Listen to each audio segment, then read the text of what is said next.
मंत्री महोदय, आज बड़ी खुशी हो रही है इस बात को लेकर के कि देश के शीर्ष नेतृत्व जिनकी छत्र छाया के अंदर में सहकारिता इस तरह से फलीभूत हो रही है और उनके साथ में जो है हमारा यानी कि अपने जो साथी हैं चालक भाइयों का प्रत्यक्ष संवाद हो रहा है। ये पल चालकों के लिए इससे पहले तो नहीं आया, इतिहास के अंदर में हमने नहीं देखा है। तो उसके लिए मैं आभार व्यक्त करूंगा भारत टैक्सी का, उसके साथ ही आभार व्यक्त करूंगा सहकारिता मंत्रालय का और सबसे बड़ा आभार व्यक्त करूंगा मंत्री जी का कि अगर शीर्ष नेतृत्व अगर हमारी बातों को सुनेगा और समझेगा तो मेरे को लगता है कि अब प्रगति दूर नहीं है हम सभी भाइयों की।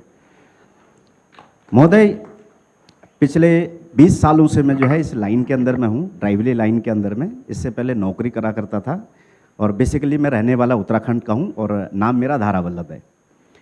अल्मोड़ा ज़िले से बिलोंग करता हूँ, तो वहाँ से जो है रोज़गार के लिए दिल्ली में आए। दिल्ली में आकर के जो है ड्राइवर की नौकरी करने लग गया और 2018 के अंदर में मैं ऐप बेस्ड कंपनियों के अंदर में ड्राइवर के रूप में अपनी टैक्सी लेकर के संचालन करने लग गया। तो ऐसी उम्मीद तो लगाई थी कि बहुत कुछ होगा, लेकिन जब मतलब एक वर्ड सुना था पार्टनर, तो हमको पार्टनर बोला करते थे, तो वो वर्ड सुन करके हम भी अट्रैक्ट हुए। ठीक है जी, पार्टनर बन रहे हैं इतनी बड़ी कंपनियों के साथ में, तो उसके साथ में जो है हम भी हो लिए। लेकिन जब हकीकत सामने आई तो देखा कि पार्टनर तो कुछ भी नहीं है, एक सिर्फ शब्द है वो।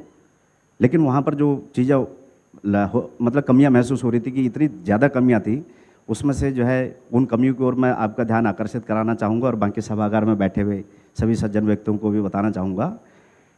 एक तो जो है नीतियाँ अच्छी नहीं थी, चाहे वो किराए को लेकर के हों या चाहे कमीशन को लेकर के हों या बाकी जो पार्टनर जो ड्राइवर उनके साथ में कनेक्ट हो रहे हैं उनको लेकर के हों। और दूसरा जो सामाजिक सुरक्षा का जो अभाव हो रहा था कि किसी को अगर कुछ हो जाता है तो किसी को कोई लेना देना नहीं है, पार्टनर है सिर्फ एक शब्द है मात्र।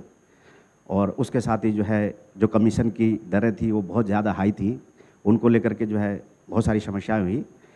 तो मन के अंदर में एक जिज्ञासा हुई कि भारत टैक्सी जो ड्राइवरों के लिए सारथी समाज के लिए आया हुआ है, तो इसके अंदर में इन समस्याओं का समाधान होगा क्या, इसके प्रति थोड़ा सा जिज्ञासा मेरी भी है और मेरे साथियों की भी है, शायद सभी लोगों की। तो मैं आपसे आग्रह करूंगा कि अगर इसमें कोई मतलब हमारी अगर कुछ समस्याओं का समाधान हो सकता है तो मैं आपका धन्यवाद करना चाहूँगा। देखिए, अभी आप सहकारिता के कंसेप्ट को समझेंगे तो ये सवाल ही खड़े नहीं होंगे। अमूल क्या है? अमूल में गुजरात की 36 लाख माताएं बहनें सदस्य बनी है, एक कोऑपरेटिव है। और 36 लाख माताओं बहनों ने कितना रुपया रोका है, इसमें इन्वेस्ट कितना किया है मालूम है आपको? सिर्फ 50 रुपया। अब 36 लाख माताओं बहनों ने 50 रुपया इन्वेस्ट कर कर अमूल बनाई। ये 36 लाख तो एक दिन में नहीं हुआ, धीरे धीरे कर कर हुआ है। अभी जैसे हमारा 2.5 लाख का रजिस्ट्रेशन हुआ है सारथियों का, तो धीरे धीरे कर कर 36 लाख हुआ था। अब ये 36 लाख माता बहनों की कोऑपरेटिव 1,25,000 करोड़ का टर्नओवर कर रही है। मैं गारंटी से कहता हूं, आपके घर में जो दूध का थैली आता है या तो मदर डेयरी का दूध होगा या अमूल का होगा। बताइए आप लोग, आता है या नहीं आता है? तो 1,25,000 करोड़ में आपका भी इसमें पार्ट है। अब फर्क क्या है प्राइवेट डेयरी और कोऑपरेटिव डेयरी में? प्राइवेट डेयरी और कोऑपरेटिव डेयरी में ये फर्क है कि प्राइवेट डेयरी अगर ये 1,25,000 करोड़ का टर्नओवर करे, करती भी है कुछ डेयरियां, थोड़ा थोड़ा थोड़ा। अमूल जायंट है मगर 50 करोड़ 25 करोड़ का टर्न, तो उसमें पशुपालक माता के पास पशु का पालन कर दूध निकालकर डेयरी में भरती है, इसको सिर्फ एक निश्चित रकम मिल जाती है। अमूल में क्या होता है? अमूल में दूध एकत्रित किया जाता है, इसका आइसक्रीम बनता है, इसका थैली में दूध भी आपके यहाँ पहुंचता है, इसका पनीर भी बनता है, इसका दही भी बनता है, इसका घी भी बनता है, इसका दूध का पाउडर भी बनता है। अब ये सब बनता है तो मुनाफा भी होता है। पेड़े भी आप खाओगे, श्रीखंड भी खाओगे। तो ये मुनाफा प्राइवेट डेयरी में प्राइवेट डेयरी के मालिक के यहां जाता है। अमूल में ये बनाने का खर्चा जो 15% से ज्यादा नहीं, उन्होंने बताया 85%, एक्चुअल में 100%, बाकी का 15% तो बनाने का खर्चा है। जैसे आपकी वाहन आप चलाओगे तो पेट्रोल डालना पड़ेगा, ये तो खर्चा है ना। इस तरह से बाकी बना पूरा का पूरा मुनाफा वो दूध पशुपालन करने वाली माता के हाथ में, बेटी के हाथ में चला जाता है। और आपको आश्चर्य होगा, मैं आग्रह करूंगा सहकारिता विभाग को कि 25 माताओं बहनों का एक लिस्ट हमारी साइट पर रखेंगी जिन्होंने एक साल में 1 करोड़ से ज्यादा रुपए का दूध डेयरी में भरा है, जिनकी इनकम 1 करोड़ से ज्यादा है। अब कहने के तो वो भी गाय भैंस पाल रही है। परसों के बाद हमारी साइट पर जाएंगे, फोटो के साथ होगा आपके पास उपलब्ध। तो ये जो कंसेप्ट है वो ये है कि जो श्रम कर रहा है, जो मेहनत कर रहा है, उसी को मुनाफा मिले, किसी सेठ को न मिले। अब आप भारत टैक्सी का विचार क्यों आया? ये जो आपने कहा ढेर सारी कंप्लेंट्स आती थी, 30% कट जाता था, कोई सर्टेनिटी नहीं थी, कोई सुरक्षा नहीं थी, ब्ला ब्ला ब्ला, जितनी भी कंप्लेंट्स हैं वो, इसका निवारण क्या? वो जो कंपनियां हैं, वो कंपनियां चलाने का उद्देश्य मालिक को धनी बनाना है। मेरी बात सच है या नहीं है? हमारा भी उद्देश्य मालिक को धनी बनाना है। फर्क इतना है कि मालिक आप हो। आप मेरी बात समझ रहे हैं? सिर्फ 500 रुपया आपको इन्वेस्ट करना है। 3 साल के बाद क्या होगा? भारत टैक्सी 1 रुपया कमाएगी। मानो भारत टैक्सी 25 करोड़ रुपया कमाई, तो 25 करोड़ में से 20%, 5 करोड़ रुपया, ये भारत टैक्सी के अकाउंट में आप लोगों की पूंजी के नाते जमा हो जाएगा। और 80% पैसा किसने कितना किलोमीटर टैक्सी चलाई इसके हिसाब से वापिस आपके अकाउंट में डाल दिया। मेरी बात गले उतर रही है ना भैया? तो अभी तो आपको जो निश्चित किराया मिलना ही मिलना है, मगर आप तो मालिक हो भाई, तो मुनाफे में भी आपका हिस्सा होना चाहिए या नहीं होना चाहिए? तो ये हिस्सा आने वाला, मगर पहले 3 साल तक थोड़ा धैर्य रखना पड़ेगा। जैसे एक बच्चा होता है, हम प्यार से लालन पालन करते हैं, करते करते बच्चा 30-40 साल का होता है, हम वृद्ध होते हैं, हमने इसका लालन पालन किया, बाद में वो हमारा लालन पालन करता है।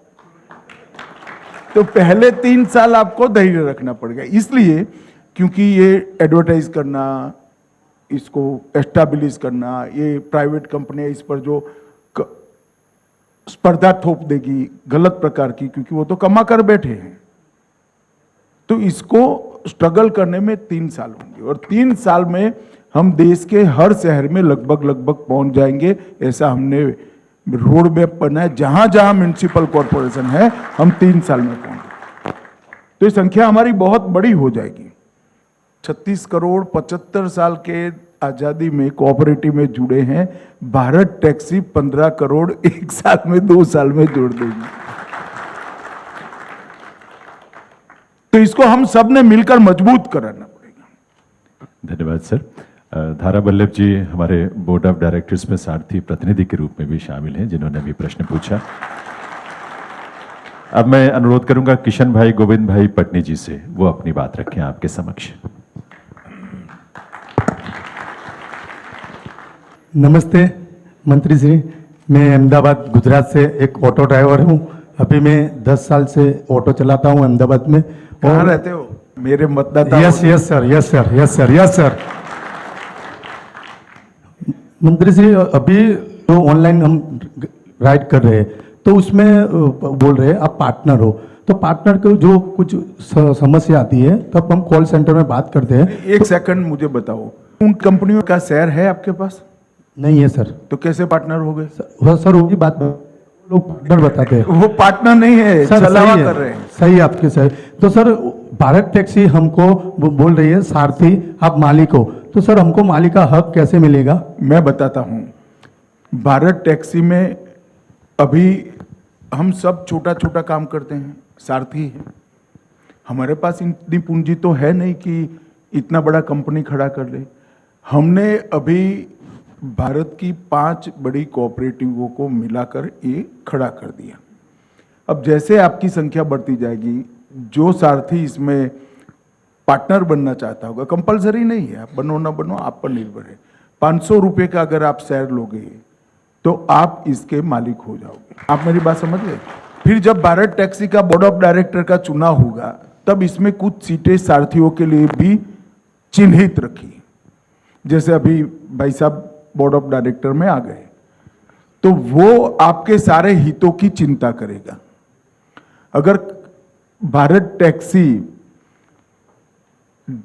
सारथियों के पक्ष में कोई नीति नहीं करती है, तो ये तो आपका प्रतिनिधि ना चिल्लाएगा कि ऐसा नहीं चलेगा भाई, हमारी कंपनी है, आप ऐसा कैसे कर रहे हो। मुझे बताओ भाई, उन कंपनियों के बोर्ड में आपका कोई प्रतिनिधि है? नहीं सर, नहीं सर। यहां पर है, यहाँ पर है, तो यहाँ पर आप मालिक हुए या नहीं हुए? Yes sir, yes sir. तो यही कंसेप्ट है भाई, आपका कोऑपरेटिव है, आपको चलाना है। मगर इतना रखना, मैं आऊं तो कभी चाय पिलाना भाई, बाकी तो क्या है यार इसमें।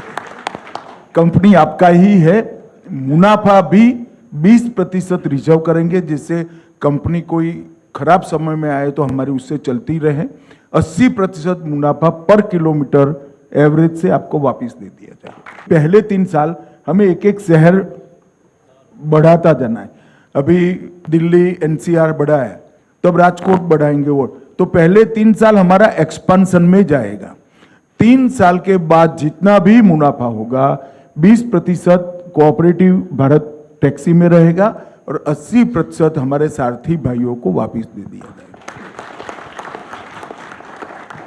धर्मेंद्र कुमार वर्मा जी, उनसे अनुरोध करूंगा कि वो अपनी बात आपके समक्ष रखें। आदरणीय मंत्री मधोजी जी नमस्कार। मेरा नाम धर्मेंद्र वर्मा है और मैं उत्तर प्रदेश के औरैया ज़िले का रहने वाला हूँ और यहाँ पर दिल्ली में रोहिणी सेक्टर 20 में रहता हूँ। और ये जो एबेस्ट कंपनियाँ हैं, इसमें लगभग मैं 10 साल से गाड़ी चला रहा हूँ। मोटे कमीशन को लेकर के हम 12, 15, 16 घंटे गाड़ी चलाते हैं, लेकिन अपने परिवार का जो है पालन पोषण अच्छे से नहीं कर पाते। तो भारत टैक्सी जो दावा करती है कि ड्राइवर को पूरा पैसा मिलेगा, कोई कमीशन नहीं कटेगा, तो ऐसे में भारत टैक्सी ये कब तक रन कर पाएगी? कब तक मतलब हम ड्राइवरों को कहाँ से देगी ये सब जो सुविधाएं दे रही है? देखिए ऐसा है, एक तो बैठ जाइए आप। जी सर। पहले एक बात समझिए, भारत टैक्सी का उद्देश्य कोई कंपनी की तरह बड़ा मुनाफा कमाना नहीं है।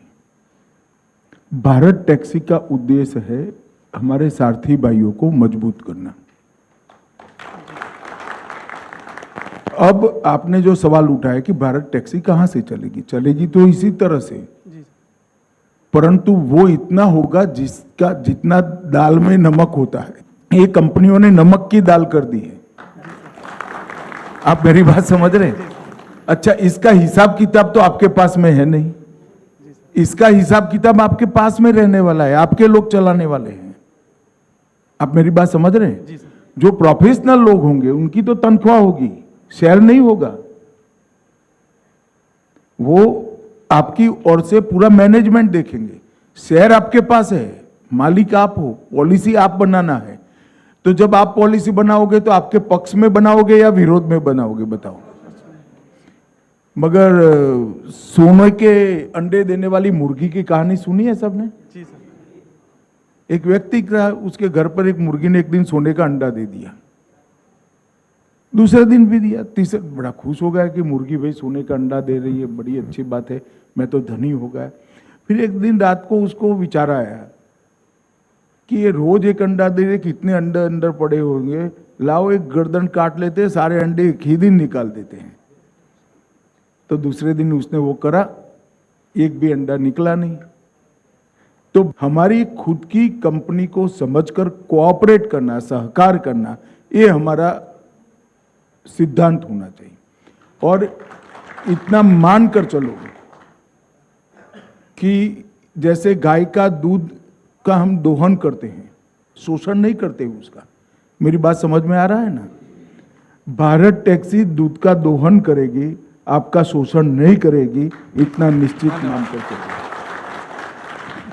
धन्यवाद सर। नरेश कुमार उपाध्याय जी से मैं निवेदन करूंगा, अब वो अपनी बात रखेंगे आपके समक्ष। मान्यवर नमस्कार, मेरा नाम नरेश कुमार उपाध्याय है और मैं मेरठ उत्तर प्रदेश का रहने वाला हूं और पिछले 12 साल से मैं टैक्सी चला रहा हूं। मान्यवर, सबसे पहले तो मैं धन्यवाद देना चाहूँगा हमारी भारत सरकार और सहकारिता को, जो हमारे लिए भारत टैक्सी लेकर आई है, जिससे हमारी दिशा और दशा दोनों बदलने वाली है। मान्यवर, मेरी दशा तो अभी से बदलना शुरू हो गई है, क्योंकि अगर बात करें हम पिछले जनवरी की, तो मैंने 20,000 प्लस का जो कमाई भारत टैक्सी में किया है सर। और उससे भी ज़्यादा खुशी तब हुई जब मुझे पता चला कि हमें नई गाड़ियों के लिए इसमें लोन भी दिया जाएगा, और उससे भी ज़्यादा खुशी तब हो गई जब हमें पता चला कि हमारा इंश्योरेंस भी किया जाएगा। तो बस ये सारी चीज़ें किस प्रकार हमें उपलब्ध कराई जाएंगी। देखिए भाई, योजना कैसे बनाई है कि एक बड़ा कोऑपरेटिव मूवमेंट है, इसमें कोऑपरेटिव बैंकें भी है, तो आपको लोन देने में बड़ी दिक्कत आती है या नहीं आती है? वो बैंक ही मॉर्गेज करती है ना। यहाँ भारत टैक्सी आपकी टैक्सी को मॉर्गेज कर लेगी और भारत टैक्सी आपको कोऑपरेटिव बैंक के माध्यम से लोन दिला देगी। आपका इंश्योरेंस इफ्को टोक्यो का, वो भी भारत टैक्सी ही एजेंट बनाकर आपका इंश्योरेंस ले लेगी, जिसमें मिनिमम प्रीमियम होगा। इस प्रकार के कई प्रावधान हम इसके साथ जोड़ने वाले हैं।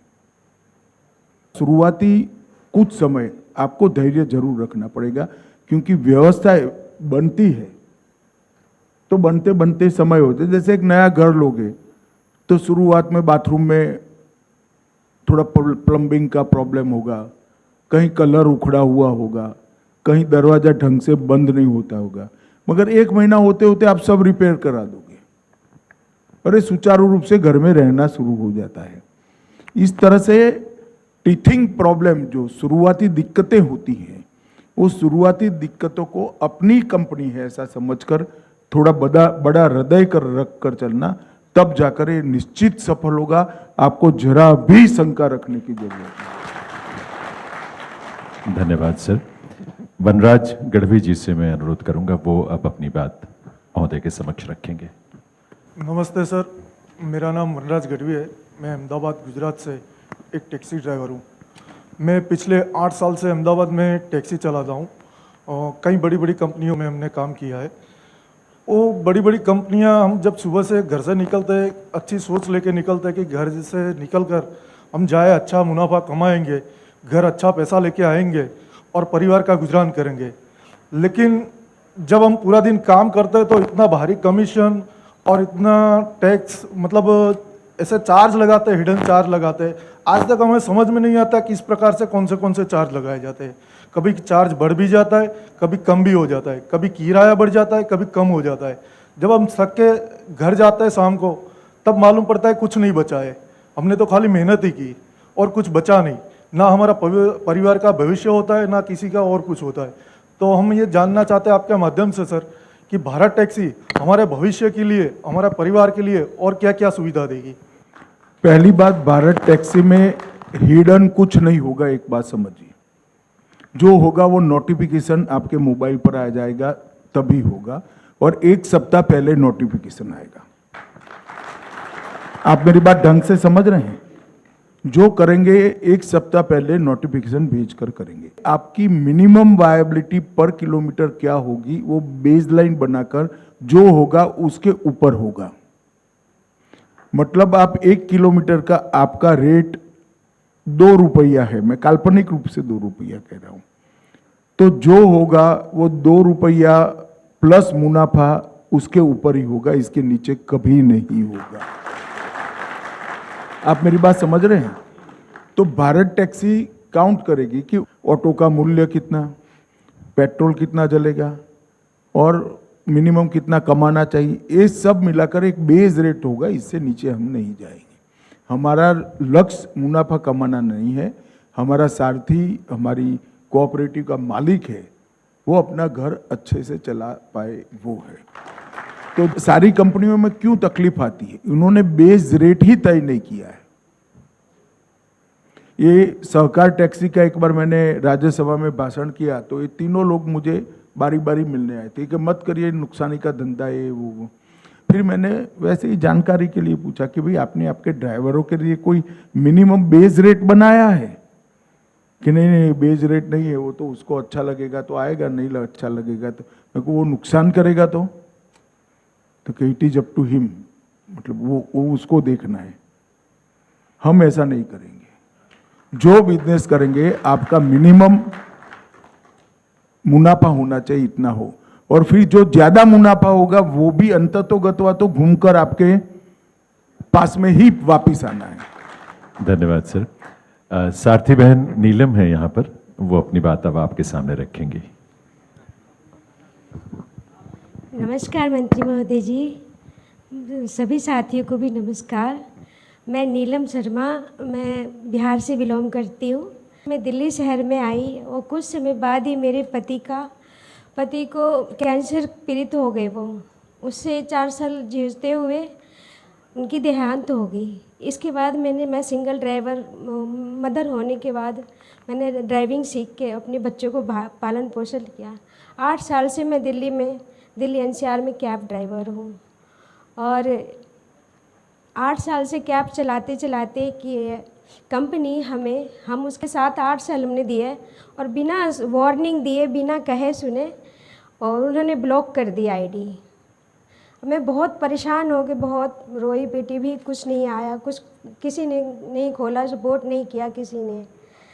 और इसके बाद मैंने देखा चंद दिनों बाद ही ये लॉन्च होने वाला था भारत टैक्सी, तो मैंने भी डाउनलोड कर ली और सोचा जो हमारी एक नई रोशनी की किरण लेके आई है भारत टैक्सी, तो ऐसे ही हमने डाउनलोड कर ली और उसमें लिखा ही आ रहा था जो 1 जनवरी से स्टार्ट होगी। तो 31 दिसंबर को ही मुझे फर्स्ट राइड मिल गई। मैं कहीं और जाना था और मैं यहाँ जब राइड बजी तो मैं बहुत उत्साह होकर मैं राइड उठा ली और राइड उठा के मैंने पहली राइड मैंने अपनी साड़ी में ही कंप्लीट कर ली। और राइडर देख के भी हमसे कह रहे, ओह फीमेल ड्राइवर। मैं कहा जी सर। फिर सर मैं यही चाहती हूँ आपसे यही निवेदन है, जो हम जैसे कि हम कहीं भी जाते हैं राइड लेने के लिए, अगर हम कहीं फंसे हुए हैं राइड के लिए, तो कोई फीमेल राइडर अगर राइड बुक करती है तो हमें प्राथमिकता महिलाओं को दिए जाए। नहीं, ये सारथी दीदी की जो कल्पना है वो इसीलिए है। आने वाले दिनों में सारथी दीदी का नाम से ऐप में प्रोविज़न करेंगे, तो जो स्कूटर पर जाना है, ऑटो में जाना है, कैब लेना है, जो महिला अकेली यात्री होगी वो स्वाभाविक रूप से दीदी को प्रायोरिटी देगी। तो ये ऐप हम एक व्यवस्था करने वाले हैं और इससे किसी का कोई भाई का भी बिजनेस खत्म नहीं होगा, आप चिंता मत करिए। और थोड़ा कमा भी हो गया तो बहन के लिए हुआ है, हमारी जिम्मेदारी होनी चाहिए। मगर मुझे लगता है कि सारथी दीदी सबसे ज़्यादा क्लिक करेगा, विशेषकर जो 2 व्हीलर राइड है जिसमें बैंक पर हर रोज जाना है, किसी वृद्ध माता जी को मंदिर जाना है, इस प्रकार की राइड है, इसमें सारथी दीदी बहुत क्लिक कर जाएगा। इसका मुझे तो पूरा कम से कम भरोसा है और हम आगे बढ़ेंगे। धन्यवाद सर। सारथी बहन अनुपमा आपके समक्ष अपनी बात रखेंगी। नमस्कार माननीय मंत्री जी, मैं अनुपमा रघुवंशी यूपी के अयोध्या से हूँ। एनसीआर में गाजियाबाद में मेरा निवास स्थान है। मैंने अपने जीवन में बहुत क्षेत्रों में योगदान दिया है। शिक्षा के क्षेत्र में सामाजिक कार्यकर्ता भी हूँ वर्तमान समय में, और मैंने स्वास्थ्य के क्षेत्र में भी अपना योगदान दिया है। अभी भारत टैक्सी के विषय में जाने तो इसमें भी अपना जितना हो पाता है, समय जितना निकल पाता है उतना योगदान दे रहे हैं। और ड्राइवर भाई बहनों के लिए एक बहुत अच्छा ये प्लेटफॉर्म है, सुरक्षा, सम्मान, हर एक चीज़ के साथ, जैसा कि आपने भी बोला और सब भाई बहनों का जितना भी सवाल सुन के या उसके जवाब के विषय में पता चला कि एक अच्छा सुरक्षित सम्मानजनक ये प्लेटफॉर्म है। लेकिन इसके पहले जो कंपनियां थी उसमें ये था कि कभी कभी जो ग्राहक हैं उनके द्वारा ड्राइवरों के साथ गलत व्यवहार किया जाता था, शोषण किया जाता था मानसिक रूप से। कभी कभी आपने भी देखा होगा वीडियो वगैरह में पैसा नहीं देते हैं, और कभी कभी अदर कंपनियों में क्या होता है कि आईडी ब्लॉक कर देंगे, ड्राइवर की समस्या को नहीं सुनेंगे और आईडी को ब्लॉक कर देंगे। कभी कभी होता है कैश ट्रिप लेने पे होल्ड कर दिया जाता है आईडी को। होल्ड करने का मतलब एक इनका प्लेटफॉर्म चार्ज है। आप बेशक रजिस्ट्रेशन के समय जो भी ड्राइवर भाई बहन ने एक प्लेटफॉर्म चार्ज दिया है, उसके बावजूद उनको एक प्लेटफॉर्म चार्ज देना है, और अगर वो माइनस में ज़्यादा होता है तो होल्ड कर देते हैं कि वो आप कंप्लीट करिए, उसके वॉलेट में बैलेंस कंप्लीट। तो एक तो ग्राहकों के व्यवहार को, दूसरे ड्राइवर के मतलब सम्मान के लिए, उनके स्वाभिमान के लिए, सुरक्षा के लिए ये, और जो ये होल्ड किया जाता है उसके लिए आपके माध्यम से ये जानना चाहते हैं कि भारत टैक्सी क्या अलग से सुविधा दे रही है या क्या? देखिए, मैं कोई भी बात कहूँगा तो अधूरी होगी, क्योंकि ऐसे कई प्रकार के प्रॉब्लम यात्रियों के साथ अलग अलग आएंगे, व्यवहार के भी आएंगे, पेमेंट न देने के आएंगे। भारत टैक्सी की साइट पर आप लोगों की तकलीफ़ों के लिए एक खिड़की खोली जाएगी, जिसमें आप जैसे ही आपके नंबर के साथ लोड करोगे, हम इसके आधार पर पॉलिसी को मॉडिफाई कर कर ये सारे छिद्र जो है वो बंद करते जाएंगे। अभी वो लोग छिद्रों को ओपन कर रहे हैं। हमारा काम है कस्टमर में भी डिसिप्लिन लाना, सारथी में भी डिसिप्लिन लाना। तो इसको भारत टैक्सी वो छिद्र को, आपकी जो कंप्लेन आएगी, अनेक प्रकार की आएगी, तो वो कंप्लेनों का निराकरण के लिए एक लगातार थोड़ी छोटी टोली बनाई जाएगी और पॉलिसी में ये बदलाव करते जाएंगे। ये समस्याओं का निवारण जैसे भारत टैक्सी करेगी, बाकी सारी टैक्सी की कंपनियों ने भी करना पड़ेगा, और एक प्रकार से सभी साथियों का निवारण। क्योंकि जब किसी भी फील्ड में आप एक ट्रेंड तय करती हो, तब वो ट्रेंड को सबने फॉलो करना पड़ता है।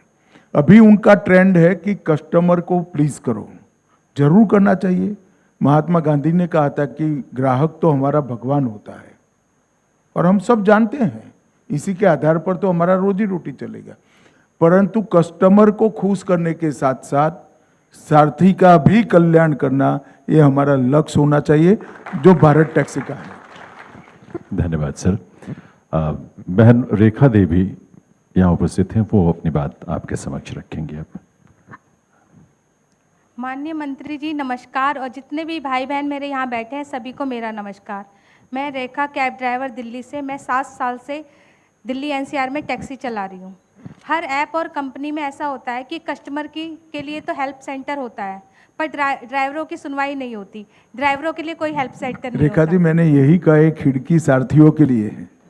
अच्छा, अभी जो मैंने जवाब दिया ना, वो खिड़की सारथियों के लिए है। हम ये व्यवस्था जरूर करेंगे, मगर मेरा आप सभी भाइयों बहनों से एक रिक्वेस्ट है। भगवान श्री कृष्ण अर्जुन के सारथी थे, क्या थे? सारथी। तो सारथी शब्द अच्छा लगता है या ड्राइवर शब्द अच्छा लगता है? सारथी। तो हम अपने आप को कभी ड्राइवर न कहें, गौरव के साथ सारथी नाम से पुकारना,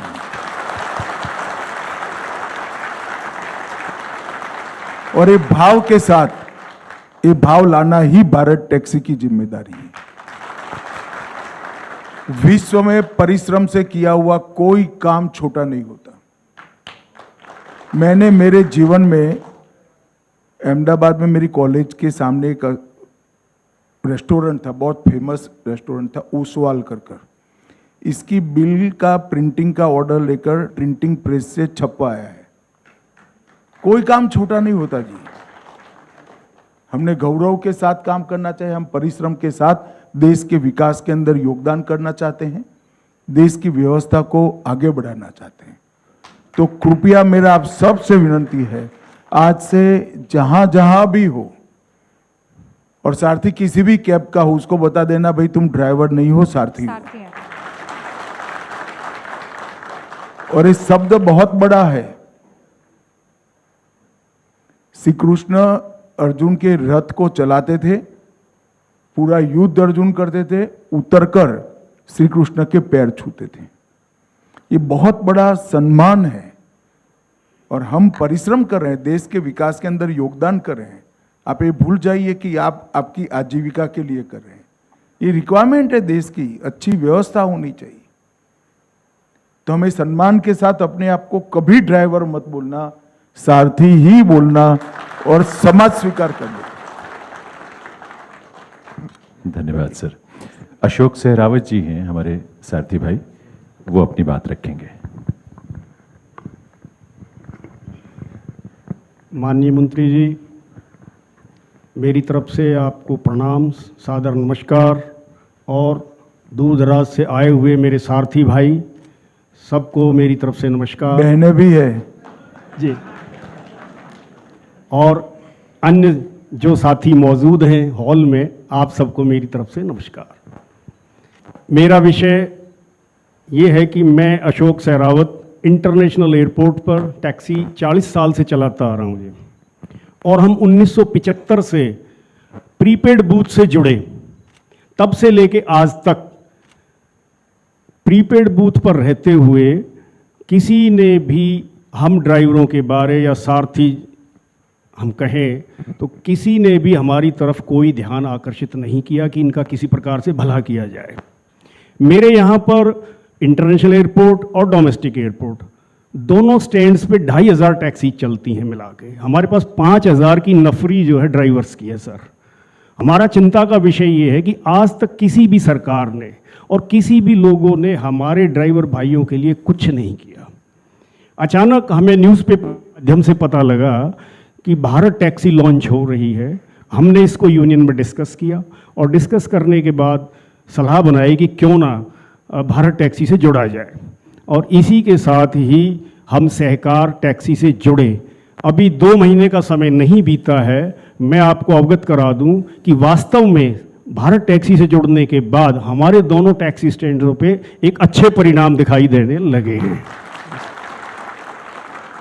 इसी के साथ मेरा एक सवाल, जिज्ञासा भरा एक सवाल है कि हम सारथी भाई हैं सभी, किसी से कोई गलती हो जाए तो ड्राइविंग रेटिंग सिस्टम का एक मैटर हमको मालूम हुआ कि भारत टैक्सी में है कि ड्राइवर्स की गलती होने पर उनको जो दूसरे अन्य ड्राइवर हैं जो अच्छा काम कर रहे हैं उनमें किस प्रकार से संतुलन बनाया जाएगा, ये मेरा जिज्ञासा भरा प्रश्न है आपसे। धन्यवाद। देखिए, ऐसा है कि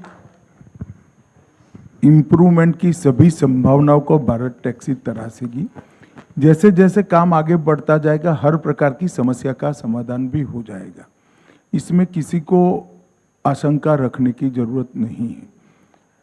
मगर अभी जो मजदूर संहिता है, श्रमिक संहिता है, मोदी जी लाए हैं, इसमें भी सभी सारथियों का समावेश करने का योगदान है। मतलब एक प्रोविजन है, प्रावधान है। इससे सभी के लिए अनेक प्रकार की सुविधाएं निर्मित होगी और भारत टैक्सी डे 1 से श्रमिक संहिता अभी लागू होगी, कुछ 1-2 सप्ताह लगेंगे, उसके बाद डे 1 से इसको समाहित कर लेगी इसके अंदर। तो सारी सुविधाएं जो तय हुई है वो सारी सुविधाएं आएगी और एक प्रकार से थोड़ा भारत टैक्सी सेट हो जाए, उसके बाद में हम ड्राइवरों के बिहेवियर के लिए, सारथियों के अच्छे तरीके से चलाने के लिए इस सब के ट्रेनिंग कैंप भी छोटे छोटे ग्रुप्स में चलाने वाले हैं, जिसमें आपके यूनियन है उनको भी हम साथ में रखेंगे। तो एक प्रकार से हम सारथियों की भी जिम्मेदारी होनी चाहिए कि सारथी को देखने का नजरिया समाज में कैसे बदले, और इसके साथ साथ ये भी होना चाहिए कि इनके सम्मान की चिंता भी होनी चाहिए। दोनों चीजें हमने बैलेंस कर कर आगे बढ़ना। धन्यवाद सर। मंत्री जी नमस्कार। मेरा गांव मेहरम नगर है, पालम एयरपोर्ट पर, और हम जो काली पीली टैक्सी हमारा मतलब शुरू से 50-60 साल से व्यवसाय रहा है। हमारे जब से मोदी सरकार आई है, पहले सर हमें प्राइवेट भानेश्वर से लोन लेना पड़ता था। मुद्रा लोन उन्होंने चला के हमारे सभी टैक्स का वालों को उद्धार कर दिया। अभी नए बजट में 10 लाख कर दिया। हम आपका धन्यवाद करते हैं। और सर एक छोटी सी बात और कहूँगा, जब से आपने लोकसभा में बोला है कि हम बाहर टैक्सी ला रहे हैं, सर हमसे जब से बड़े उत्साही से हैं। और जैसे ही 1 जनवरी 26 को ये ऐप लॉन्च हो रही थी, हमने 20 दिसंबर को 0 बैलेंस के अकाउंट खुलवाने चालू कर दिए थे। धन्यवाद।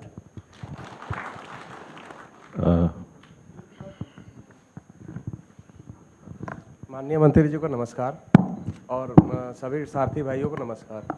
मैं अरुण हूँ, मेरा नाम अरुण है। मैं सीवान ज़िले में रहता हूँ और मैं सीवान ज़िले से दिल्ली में आए हुए मुझे 15 साल हो गए। 12 साल से मैं कैब चला रहा हूँ, टैक्सी चला रहा हूँ। कंपनियों ने काफ़ी शोषण किया है, मगर सर सवारियाँ भी जो है, राइडर्स जो हैं वो आए दिन व्यवहार गलत करते हैं। ये बहुत चिंताजनक है। जो इस प्रोफेशन के मतलब ये कामकाज के जो हैजार्ड है, जो तकलीफें हैं, इसका निवारण पद्धति से ही आ सकता है। आप कहोगे कि अभी नहीं आ रहा है, बाद में कैसे आ रहेगा? अभी जो कंपनियां अस्तित्व में है, इनका उद्देश्य सारथियों का कल्याण नहीं है। अब जो भारत टैक्सी आएगी, इसका उद्देश्य सारथियों का कल्याण भी है और हमारा जो ग्राहक है इसके साथ अच्छा व्यवहार भी है। सर प्रणाम, मेरा नाम साजिद अली है और सर मैं आपको पहली बार देख रहा हूँ। मैंने आपको कभी मतलब हमेशा टीवी पे ही देखा है, तो मुझे इस बात की ज़्यादा खुशी हो रही है। और सर मेरा कैसा लगा देखकर? जी देखकर कैसा लगा? जी अच्छा लगा जी। मेरा ये है जी, आजकल और भी ऐप है सर, वे गलत करते हैं। ऐसा है भैया, देखिए किसी का नेगेटिव करे बगैर हमारी कंपनी अच्छा कर ले, बस इसी से तो सुधरेगा। हमारा अच्छा होगा तो बाकी लोगों ने भी अच्छा करना पड़ेगा। किसी कंपनी का नेगेटिव करने में मत पड़िए।